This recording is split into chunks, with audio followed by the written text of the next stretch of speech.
I've got the book Here We Are by Oliver Jeffers, and I'm going to show you exactly what questions to ask your kids while you read this book together so that you get the most out of reading comprehension.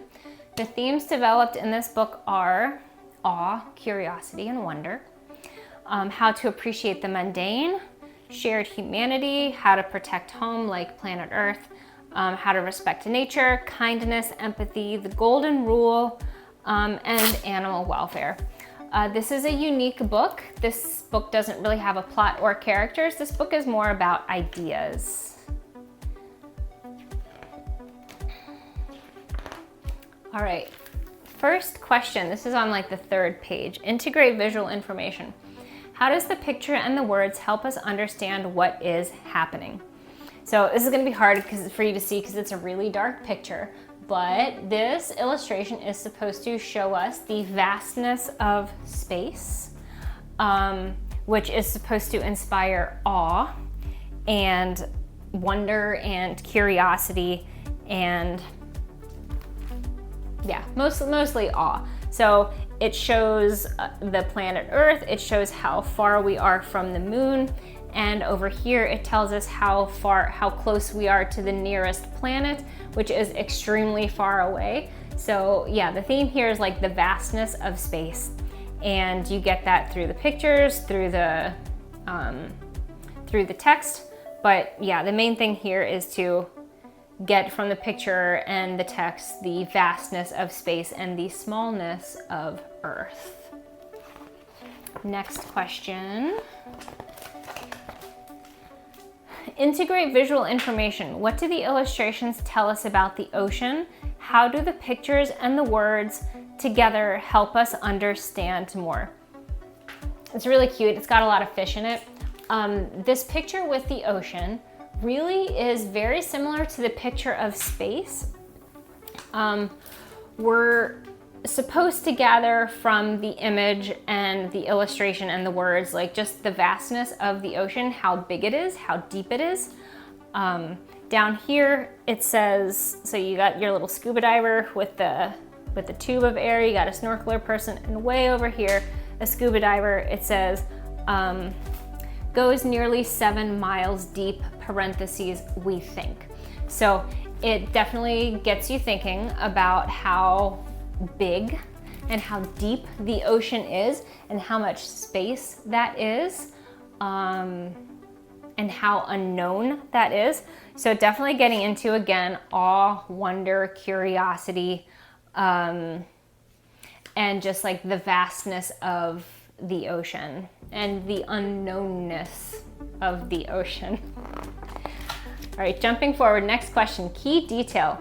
What key details help us understand the sky? This could also be an illustration question, but there's a lot in this illustration. It's going to be hard for you to see in the video because it's a little dark. But it says we spin around the sun, the moon spins around us, and you have outer space. Sometimes the sky's blue, sometimes it's not. The air we breathe, snow, rain, our atmosphere, and like constellations. So really it gives you kind of like a cross-section slice of the Earth's surface, the atmosphere, what's above the atmosphere, stars in the Milky Way. And there's a lot of information here. Again, we're getting at the themes of awe, wonder, curiosity, the vastness of space and the smallness of Earth and like the smallness of us, and really just like wrapping your head around how huge everything is. All right, jumping forward. All right, now we're gonna start to get into themes of like kindness, empathy, the golden rule, shared humanity. Next question is interpret words and phrases. Why do you think the author chose the phrase, quote, "don't be fooled," in this text? So he says, we all may look different and act different and sound different, but don't be fooled, we're all people. So the author wants us to recognize that even though we are all extremely different, that does not mean we are not all the same. So he's definitely getting to the point of like empathy for other people, the golden rule, like treating other people the way you want to be treated, shared humanity, kindness, empathy. So yeah, kind of like respect and awe and curiosity for like the vastness of humanity, and recognizing that at the same time, while it is extremely diverse, it is also extremely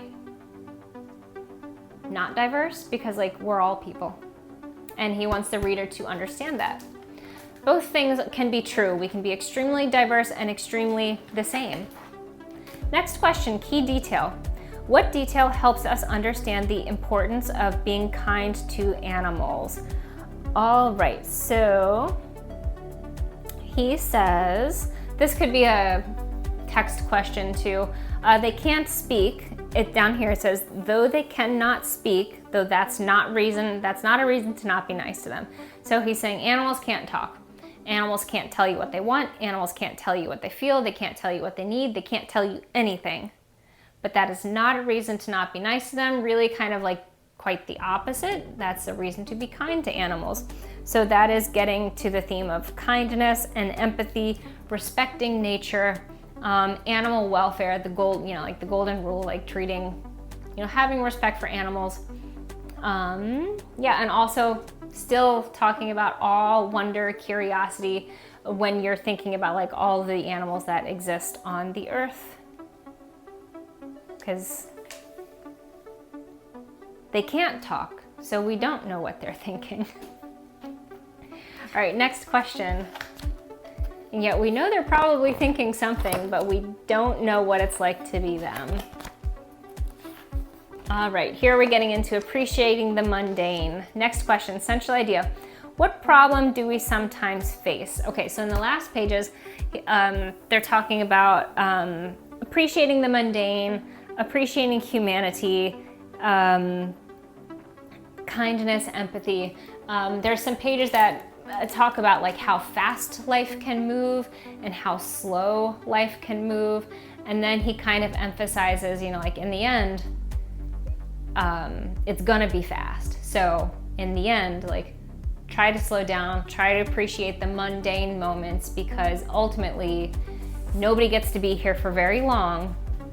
It might feel like it's dragging on forever, but in reality, we only get to be here for a short blip.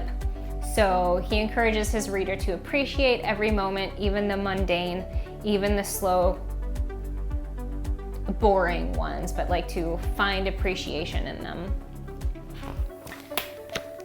All right, moving on. Next question. Interpret words and phrases. Why did the author say, quote, there is enough for everyone? So he says, Earth looks big, but there's a lot of us here, so be kind. There's enough for everyone. This is getting to the idea of kindness, empathy, the golden rule, shared humanity, and like not being greedy.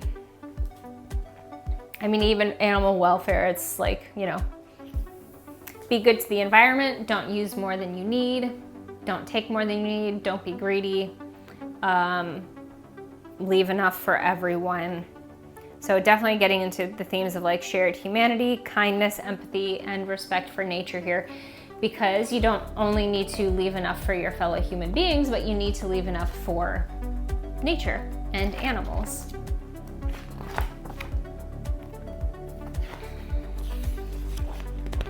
All right.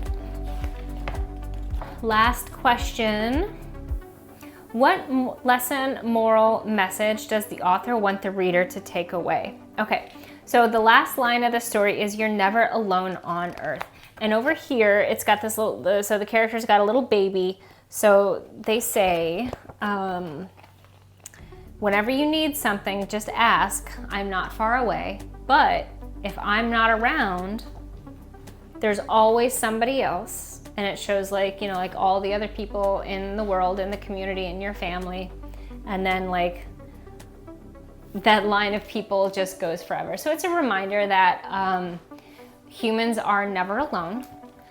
Humans always have their fellow humans, and we can rely on the humanity of other people. And and we should respect the humanity of other people. It goes through those themes: shared humanity, kindness, and empathy, the golden rule. And that is Here We Are by Oliver Jeffers, exploring themes of awe, wonder, curiosity, how to appreciate mundane moments, shared humanity, protecting our home, our planet Earth, respecting nature, kindness and empathy towards your fellow humans, the golden rule towards your fellow humans, and animal welfare.